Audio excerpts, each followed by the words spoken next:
দাঁড়াও, এত রাতে বসে দেখো মেকআপ করছে আর আমি এখন সেজেছি সিসিটিভি কাকিমা। এই যে কালকে এটা আমি 60 টাকা দিয়ে কিনে এনেছি, সেরা হয়েছে সেরা। 60 টাকা দিয়ে কিনে এনেছি আর এই সিসিটিভি কাকিমা করার জন্য। কিন্তু এখন বাজে রাত 1টা, কিন্তু এখানে ভুটকুটা কি করছে?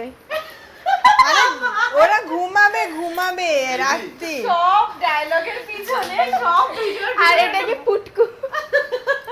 ভুটকু আর পুটকু নাকি? আমি বললাম সিসিটিভি কাকিমা গাইস। এনার্জি লেভেলটা কত বলতো? কটা বাজে?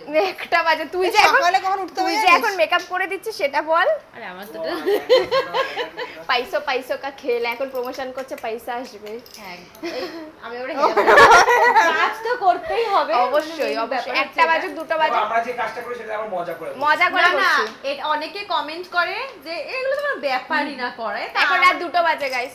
ফোন কই? ফোন ওই যোগ 2টো বা 1টা তো বাজে। 1টা বাজে, একটা বাজে না? বেজে গেছে। এই 1:36 না 12:36, সরি 12:36 বাজে। ওই 1টা বেজে যাবে, কারণ আমার এখনো ক্যারেক্টার কমপ্লিট হয়নি। আর ও এখন প্রমোশন করবে আর আমি এখন রাতের বেলা ফ্লেক্সিড জেল মাখবো আমি মাথায়। শুধু ভাবছি ওই প্রমোশন আমার থাকলে আমি কান্না করতাম। এখন ওই জেল মাথায় মেখে শ্যাম্পু করো বাবা, হেভি করতে হবে, আমার দিতে হবে, তাই জন্য। সে যাই হোক, তো আমার লুকটা কেমন লাগছে সেটা একবার বলো সিসিটিভি কাকিমা। দারুণ দেখি লাগছে। একবার। একবারে দেখবে মানুষ। ও আচ্ছা। আর তোরা তো 4টা ভিডিও করে নিয়েছিস রে, তোদের তো এমনিই দেখতে পারবে। আবার ফটো তুলে নিয়েছে গাইস। কমিশন চাইছিল তাই আমি আমরা আমাকে 10 টাকা দিয়েছে কমিশন, 10 টাকা। 10টা